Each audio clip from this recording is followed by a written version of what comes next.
Good morning. How's everybody this wonderful morning? Awesome.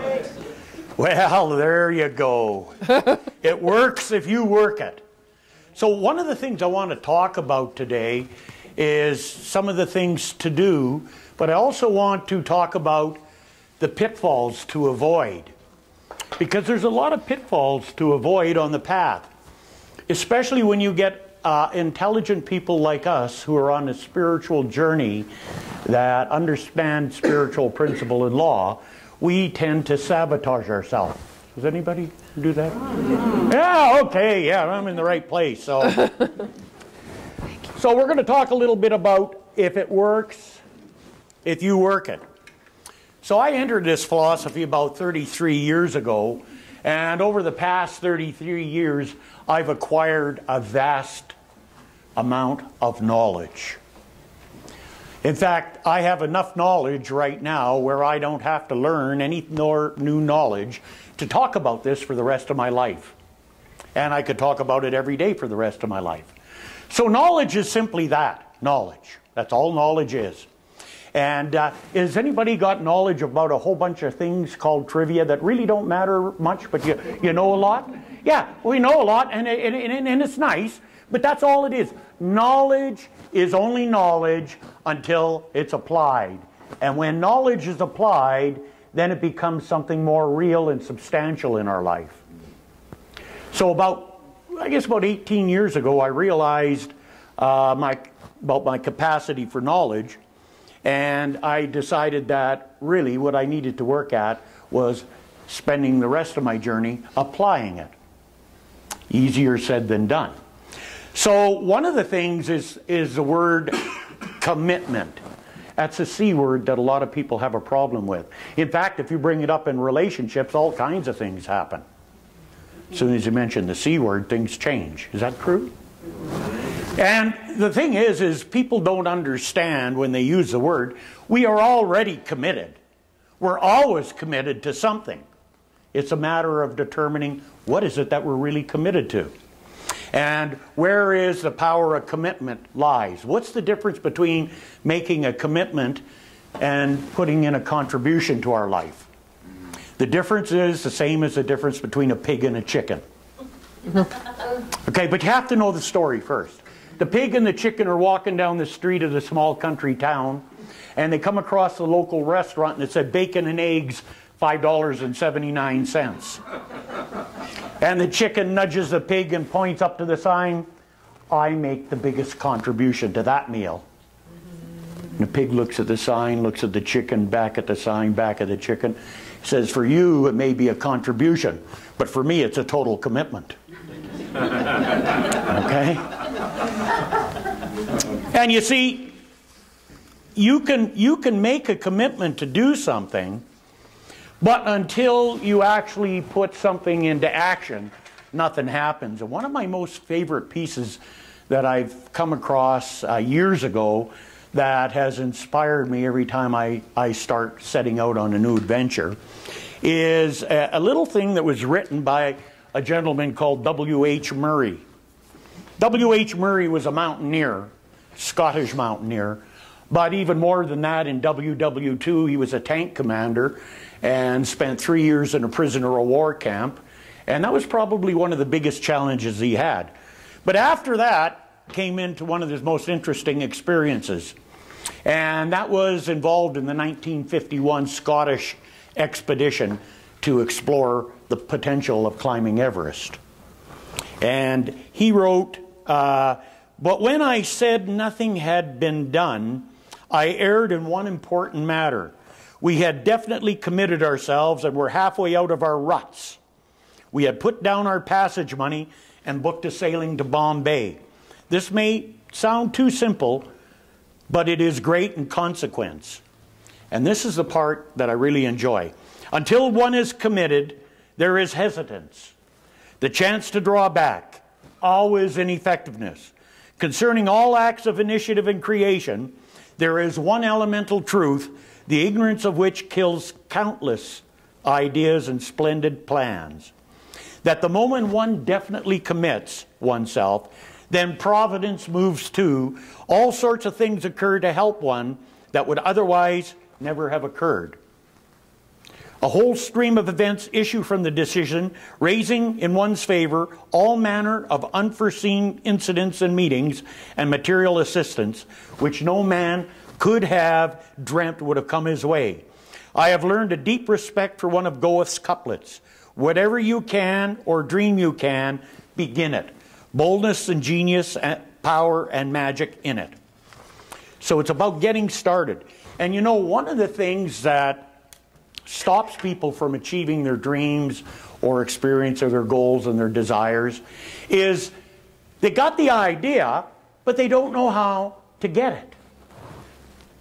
How do I get it? I need to know all the steps to get it. And so we never get started because we don't know how to get it. And therein lies the folly. Because you see, if you thought you knew all the steps to get it, and you put them all down, that's not how it's going to happen. It'll never happen that way. Not a chance. You see, because as we go along, there are all kinds of events and circumstances that arise to guide us, or to provide us knowledge, or inspiration, or a challenge that we need to overcome in order to achieve our objective. And the steps will be given to us as we go along. So one of the games I play all the time when I try to do something new and different that I don't know where it's going is I try to figure out the steps. Just for the fun of it. And I'm batting 100%. I've never figured them all out correctly yet. And I've been doing it for years. So what we've got to do is put our faith in the process of the creative mind. And we've got to follow what Franklin Roosevelt said, start where you are with what you can now. We don't need to know all the steps. We wouldn't. In fact, sometimes if we knew all the steps, we'd probably never get started. Because there's some of the steps along the way that I had to do that. If I knew there were a step, I wouldn't have done it. Who needs that? Okay? So we need to get started. And as we start with what we have, where we are right here and right now, then mind will bring to us circumstances, situations, inspiration, or people that we require to have in our experience in order to be able to achieve the goal or the desire. And then, of course, there's a lot of things that people say, well, I didn't know that this obstruction would be there on the way. No, we don't always know about the obstructions that are on the way, but the obstruction must be part of it, because if we had not started it, we wouldn't run into that obstruction. So we need to get started, which brings me to my favorite saying of all. You don't get into the do-do until you do the doing. Okay? You don't get into the challenges, or you don't get into whatever it is that we try to put that label on that's less than desirable until we start doing the doing. It's just like standing out on the edge of the park. Can you imagine that? Just get that visual. Beautiful park. Nice green grass, hot summer day. And it brings back all kinds of memories when you were young, and you decide, man, I just want to take off my shoes and socks and run through the grass. And there you are running through the grass, and all of a sudden you step on something. And it comes up between your toes. And right away the mood changes. Right away the perspective changes. Right away we're questioning why. Well, you know, it doesn't really matter why. Obviously, if that was your goal and desire and that happened, that must have been part of the experience, or else you wouldn't have stepped into it. Okay? And you can allow that to tarnish the experience and be the whole experience, or you could just deal with it and move beyond. Now, what are you going to do? Stop right away and go back and get out of the park? Or do you just move beyond it and enjoy the rest of the experience? And that's a choice. The problem is, a lot of times when we step out to do our goals or our dreams and we run into the do-do, we stop the doing. And we let the do-do or the condition rationalize, justify, and provide us the reasons why we shouldn't or why we couldn't. or why we can't. And then we become beaten, and we lose that, and that also catapults into us losing the desire of trying anything else new or different. One of the things that I come across, and this was from one of my best friends back in the old days, who after that became one of my mentors and coaches in my spiritual journey, and his name was Tiny. Of course, he wasn't tiny, he was pretty big. And him and I were kind of interesting characters back in the day. And Tiny got sent to prison, federal prison, for his third time. Second time for trafficking, and first time he was in for armed robbery. So he had a lot of hard prison experience. And when he was in prison, he come across a book. And he decided that everybody that he was associated with needed to read this book. So he bought a whole whack of them, and he gave me one. It was my first self-improvement book, and it was called Think and Grow Rich by Napoleon Hill. Now, I got it from him in 1975, but in that time I just wasn't quite interested. So I put it on the shelf. And in 1979, when all of that doo-doo hit the fan for me, and I began to search a different way of doing things, the first thing I did was pick up and read that book. And there was something in there that I read all the time, and I still read it. And that's a long time ago. And it says this: if you think you were beaten, you are. If you think you dare not, you don't. If you'd like to win, but you think you can't, it's almost certain you won't. If you think you'll lose, you're lost. For out of the world we find, success begins with a fellow's will. It's all in the state of mind. If you think you're outclassed, you are. You've got to think high to rise. You've got to be sure of yourself before you can ever win a prize. Life's battles don't always go to the stronger or faster man, but sooner or late, the man who wins is a man who thinks he can. And I tell you, you know, when it got tough, and the tough was going, and people around me and the world around me was saying no, I always used to go back to this. And I never allowed the conditions to get to me. Well, I shouldn't say that. I never allowed them to rule me. Yeah, they got to me. Oh, yeah. And, you know, being the stubborn person I am, sometimes I picked them up and carried them along in my kit bag, and that became my new shield and my new banner until something come along and cuffed me on the side of the head, and I realized that, oh, no, this isn't the way it's supposed to be, and brought me back. So we all get off track, right? Yeah, it's not hard to do. We all get off track. So one of the things that we want to do is, whenever we're moving forward, is not to let conditions overrule our desire. We've got to step into it to see what it's there. You know, one of the best things is relationships. Yeah. Especially when they don't work out. Has anybody ever tried to figure out why they don't work out, or why it always happens to me, or, you know, why are all women like that, or all men like that? Yeah. And we allow that to stop us from trying again at times, you know. One of the things that I had the experience of is, well, I tried marriage in the 70s, and it didn't work. I tried marriage in the 80s, and it didn't work. I tried marriage in the 90s, and it didn't work. So I decided that there is a problem here, and I'm going to fix it. So I honestly did this. I sat down and I put the three ladies' names at the top of the page, and we're going to see what they got in common here and analyze it so I can fix it. And I made a commitment to fixing whatever it was common amongst all of them. Well, at the end of the day, there was only one real thing that stood out on all three pages. Guess what that was? That was me. So I said, oh God, what did I get myself into now?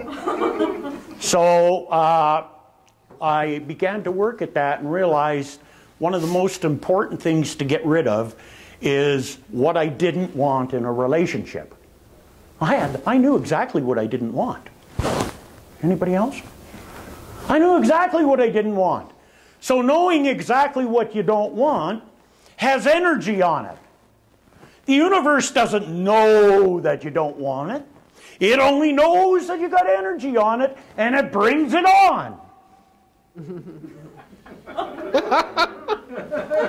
I remember counseling 3 good friends that were ladies about their dislike for men. Man counseling ladies who don't like men. I told them when they were done my program, they'd find a nice guy and they get married. And all 3 of them said basically the same thing. It was very short and to the point, and I'll allow you to entertain that. When they dealt with their stuff, I had the opportunity of marrying 2 of them to their new husbands, and they're still married. And we're not, this talk 17 years ago, they were on my program, and they're still married, and they got the nicest guys. You probably, they never believed that these guys lived. But they did. So getting back to the story, I decided that I needed to fix myself, and getting rid of what I didn't want and didn't like in a relationship was one of the key things. The second thing was, okay, well, what is it that I want? Okay, now here's where you make the bold list. What is it that I want in a relationship? What is it that I'm going to focus on? So you make that list. Now, if you want it, here's the next step. You have to become what it is that you want. You can't have what you want unless you become what you want in consciousness. And if you're still getting what you don't want, you still got too much energy around what you don't want. So you have to heal that. You have to forgive yourself and release it. It doesn't mean you've done anything wrong. It means you're giving up that old way of thinking and that old idea. And then, and it took me about 4 years, 5 years to go through this process. And then, you got to know what you're looking for. And you got to know what you're looking with. And then you allow that to determine the right person for you. And so one day I walked into an elevator and there she was, in the elevator. Now she didn't get it, but I did. Okay, and it wasn't a woo! It was just, I knew. I knew what I was looking for, and I knew what I was looking with. I didn't look at her, I looked in her eyes. And so that's what led me to Anna. And you know, a lot of people that know me, especially the ones that know me for a long time, says, "You're lucky." And you know what I say? No, I'm not lucky. I deserve it. And they look at me because I had the consciousness to draw that into my life. So I deserve it. There's no luck involved here, folks. There isn't any luck. I proved it before. 3 times I proved it. Okay? I got exactly what I wanted, and when they didn't comply, I made them. Just so I got to be right. Got to watch that, because you always get to be right. You got to ask yourself, what do you want to be right about? Okay, so that's how it works in relationships. But it works that way everywhere else too. So we got to get rid of what we don't want, what we don't like, and be focused on what we do want and what we do like. And the only way we could do that is to become it. You got to do what it's necessary to do to become the next person it's necessary to become in order to have the experience that you want to have. And if you do that, I'll guarantee you 100% the universe will respond and bring you everything that you need to know and do to achieve that. I'm not going to say that you're going to like it, because generally speaking, there's a lot of it you're not going to like. But it needs to be looked at. It needs to be worked through. So here's a few points. One of them is we got to get off our yeah buts, if onlys, and someday. Anybody use buts and ifs? If ifs and buts were candies and nuts, I guess it'd be time for Christmas. That's my little ditty on that. Here are some, now what I want to share with you here are some of the pitfalls and protests of the goal and dream-oriented, aspiring, and spiritual individual. Okay, so one of them I call the blistered heel syndrome. Okay, and that's, we set everything in, we set the goal, we set the direction, we get it moving, and things start happening, and we dig in our heels because we're not ready yet. I'm not ready yet. I get all kinds of counseling. This is happening, but I'm not ready yet. When will I know I'm ready? I said, you're ready. Well, how come? Is it happening? Yeah. Well, you're ready. Because if you weren't ready, it wouldn't happen. Don't matter what you think. Because what you're thinking in that place is not your spiritual mind, it's your ego that you're thinking with. If it's happening, you're ready. Doesn't matter whether you feel like it or not. If it happens, you're ready. Which was the second one. I'm not ready yet. I'm not ready. When will you be ready? Well, as soon as I get a few guarantees. Like if I had a little money in the bank, a nest egg to fall back on, I'd be ready. If this happened, I'd be ready. If that happened, I'd be ready. And we could be ready, Freddy, all the time like this. I'd be ready, but this isn't happening. I can't be ready yet. Are these sounding familiar to anybody, or are these new? Oh, okay. I'm just kind of bringing them around, you know. Here's another good one. You don't understand my situation. You don't understand. No, I totally do understand. You don't understand your situation. Okay? Is that a good one? Oh, I love that one. Ooh. Here's another one. The timing's not right. I would work better at the end of the month or next year, or when I'm a little, this is my favorite one, when I'm a little older. I've been using that one for 30 years. I'm getting a little older. If God wanted me to do it, God would give me a sign. Okay, we'll go get the sign out, bend over, because here it comes. You're already getting the sign. Always remember, there are two modes of learning. Only two. There's the inspiration method and the desperation method. And I can tell you 100% guaranteed, you'll always be delivered the inspiration method first. However, Spirit delivers it gently, and we have a tendency to say, oh, that's nice, and I'll put it on the back burner till I have more time to deal with it. And so that's how inspiring comes. But when we keep pushing and we don't act, we create this kind of a block. And it's saying I want it, and we're not doing it. So then it gradually deteriorates to the desperation method, where things start falling apart and we get the 2x4 over the head, or even worse, the telephone pole. Oh, I don't like the telephone pole. But unfortunately, I'm one of those kind of people that have needed it in the past. I prefer the inspiration method of learning, but it doesn't always work like that for me. So there's the inspiration and the desperation. And again, the guarantees. If this was in place, then I'd be ready. Or the other one, we bargain with God. If you give me the lottery, then I'll do so much good for people. Well, start with what you have, you know. I mean, you can start doing a little bit of good. Well, I don't have the money. Well, you have a little bit. If that's what you want to do a little bit, right? But we always say with God, if God wants me to do this, then God will give me that. Okay, whoa, what a way we could put it on the back burner. Or, I'm exploring other avenues, options, and possibilities at this time. That gets real confusing. When you say, I want this is happening, and now you're exploring other avenues and possibilities? Hello. You wonder why we get confused. Just think of what we're saying we want and what we're giving ourselves through universal principle, and it's not working. Or, I'm going to wait until someday or something happens. And then here's my favorite of all that spiritual people use, especially when they got conflict with someone and they say, well, I'm bigger than that. Or they just say, oh, I'm just going with the flow. And true, sometimes we got to go with the flow. That's true. But however, a lot of the times that is an avoidance issue. So whenever I hear anybody says that to me, whether they're really right on or not, I always just do a checkup for them.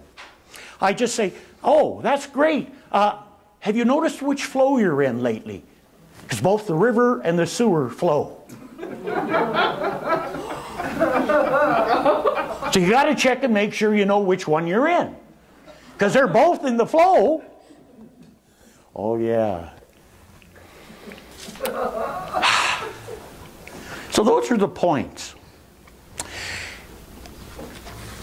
The sad thing of everything is that a lot of times we just never risk getting started because we come up with all these protests. And we get down the line and we look back in our life and we say, I wish I would have. Has anybody ever said, I wish I would have? Yeah, I think we all have in our own way. One of the things I do in my class, the one I'm teaching this fall in my self-sabotage, is I have people write their epitaph. What's going to be read at their funeral? Not what they'd like to be read. Not what they think other people think about them. But what other people would say based on how one lived their life. Big difference, okay? And I come for mine as I said, here's a man who never said, I wish I would have. So I make my lists. If I'm not really that keen or I'm not going to do it, I cross it off my list. And if I am going to do it, I put it there and I make sure I do it. Whatever it is. Just so I can have that experience. So I never say I wish I would have. That thing can be one of the most detrimental things to us. However, it requires, here's another one of those four-lettered words, risk. We've got to risk. And people say, well, what happens if this happens or that happens? Or what happens if I have a negative experience? Well, you probably are. I don't know, anytime I've risked, I've always had things happen that I didn't expect. A lot of times I had things happen, if I knew it was going to happen, I wouldn't have done it. But it's risk, you see. And even though I did it, and I didn't like part of the things that happened when I went through it, I was so pleased that I had done it and conquered what it was that got in my way, because that really enriched me and made me feel good inside. You know? And sometimes I didn't even achieve the goal, but that didn't matter. What I got on the journey was far more superior than the end result was. I always remember that. It's never the goal. It's what you become on the journey that really is the experience about how much you're going and enjoy yourself. So risk. To laugh is to risk appearing a fool. To weep is to risk appearing sentimental. To reach out for another is to risk involvement. To expose your feeling is to risk exposing your true self. To place your ideas, your dreams before the crowd is to risk their loss. To love someone is to risk not being loved in return. To live is to risk dying. To hope is to risk despair. To try is to risk failure. But risk must be taken, because the greatest hazard in life is to risk nothing. The person who risks nothing, does nothing, has nothing, and is nothing. We may avoid suffering and sorrow, but we simply cannot learn, feel, change, grow, love, or live. Chained by our certitudes, we are slaves. We have forfeited our freedom. Only a person who risks is free. So I know for you, as I know for myself, that we are spiritual adventurers in this great, beautiful universe that we got. And there's a willingness inside of us to risk stepping outside of our comfort zone to experience the full potential that we can be. And we have no idea what that is, because it just keeps growing, and it takes us places where we never believed we would go, and to experiences we'd never believed that we would have. But that's what risk is about.